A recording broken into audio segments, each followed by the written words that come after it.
Pembelajaran daring itu pembelajaran yang dilakukan tanpa melakukan tatap muka atau tidak face to face antara yang memberikan ilmu atau yang biasa kita sebut guru atau dosen dengan siswa atau mahasiswa. Nah, proses daring itu dilakukan melalui platform-platform tertentu yang sudah disediakan, seperti aplikasi daring virtual, sosial media, atau channel-channel televisi yang telah disediakan oleh instansi pemerintahan maupun instansi kelembagaan tertentu.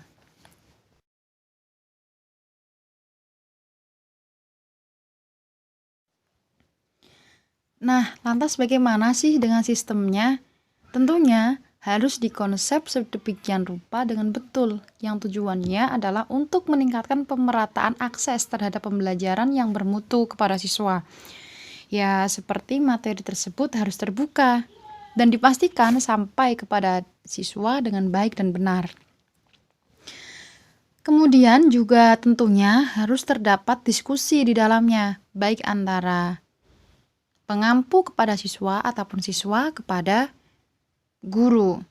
Tidak serta-merta memberikan tugas seabrek tanpa adanya feedback atau pantauan atau komunikasi antara guru dengan siswa.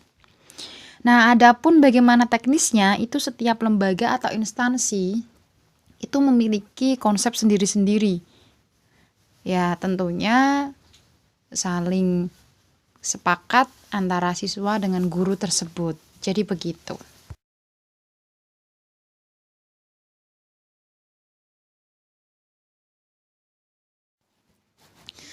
Lalu apa saja sih yang perlu dipersiapkan dalam pembelajaran daring?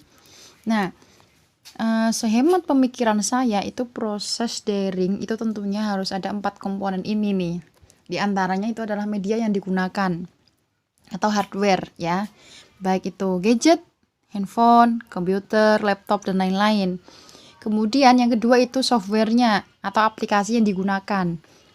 Bisa Zoom, bisa video call, bisa live streaming dan lain-lain. Kemudian yang ketiga adalah kuota. Ini penting sekali karena tanpa adanya kuota nggak akan mungkin bisa berjalan. Nah, selanjutnya punya kuota pun kalau tidak terkoneksi dengan internet ya percuma, karena ini jaringan internet itu bisa saja kesulitan kita mencari yang 4G ataupun koneksi internetnya itu nggak lancar. Nah, itu harus ada 4 komponen tersebut.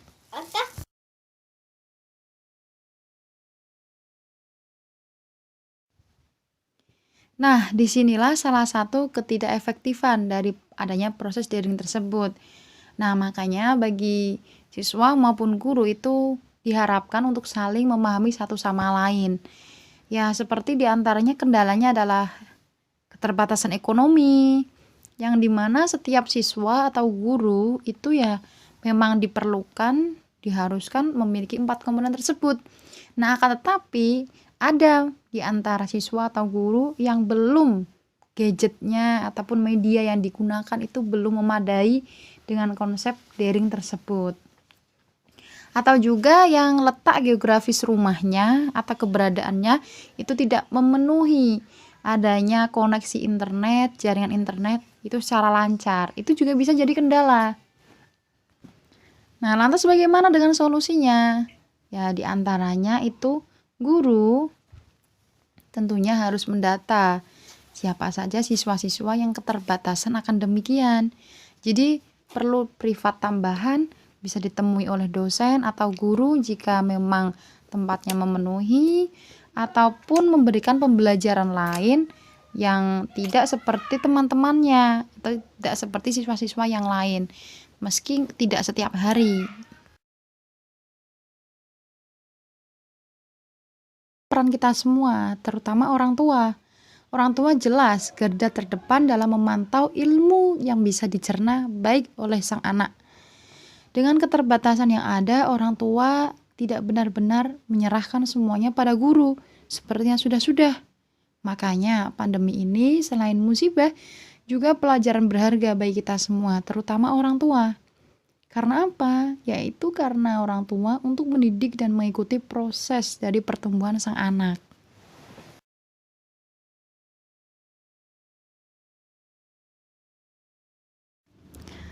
Nah, kemudian proses pembelajaran daring yang pernah saya lakukan itu proses pembelajaran daring perkuliahan, di mana kita melakukannya dengan melalui aplikasi Zoom, yaitu prosesnya video call bersama-sama dengan mahasiswa yang lain dan dibimbing oleh satu dosen pengampu. Dan untuk masuk ke dalam forum online tersebut tentunya harus memiliki password yang sudah disediakan atau yang sudah disebarkan oleh dosen tersebut. Nah, lalu kendalanya apa sih? Kendalanya yang sama seperti tadi, salah satunya adalah faktor ekonomi, di mana dirasa masih ada mahasiswa 1-2 orang yang dimana itu kesulitan dalam proses pembelian kuota tersebut. Karena memang video call itu membutuhkan banyak sekali kuota dan ini sangat menyita uang kita, apalagi sebagai mahasiswa kayak gitu.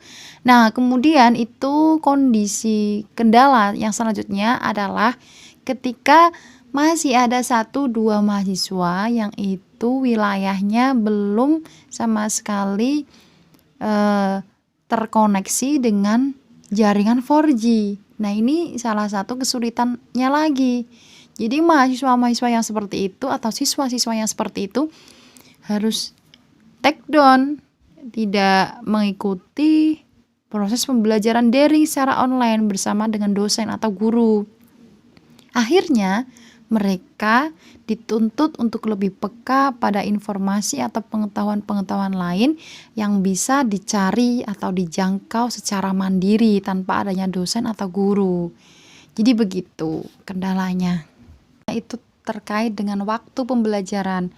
Jika biasanya kalau untuk pembelajaran face to face itu waktunya sudah terjadwalkan, nah kalau daring itu biasanya tidak terjadwal, terkadang juga harus mengikuti salah satu kebijakan baik dari dosen ataupun kesepakatan dari teman-teman mahasiswa atau siswa tersebut, di mana itu biasanya dilakukan di waktu-waktu yang memang koneksi jaringan internetnya itu lagi stabil. Jadi seperti itu. Jadi yang tadinya waktu tersebut harus digunakan untuk mengerjakan tugas rumah, tugas ini, namun harus digunakan untuk pembelajaran daring yang terkadang kita harus menunggu dan proses menunggu pun kita juga menyita waktu. Jadi seperti itu.